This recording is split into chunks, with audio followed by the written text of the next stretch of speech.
Blanc faut zam ni van. Et ça faut zam dans toute boîte fatra.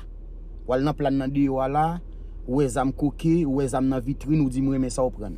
On seul moun ka gen 12 zam dans machine ni là. Mais est-ce que au bon condition zam nan? Comment pour servir avec? Blanc pas gen droit pour bon condition zam nan parce qu'il faut zam nan van. Ou kon ki l'opel kon condition zam nan? C'est l'ouvre un caca.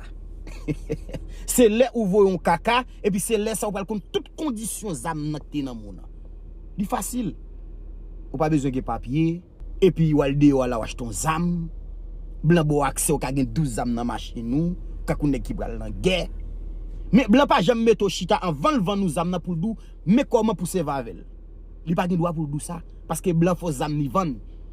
Et ça fait ou pas son loi là dans pays là c'est tout dans Florida, n'importe si moun acheter, ou pas besoin de l'âge. N'importe qui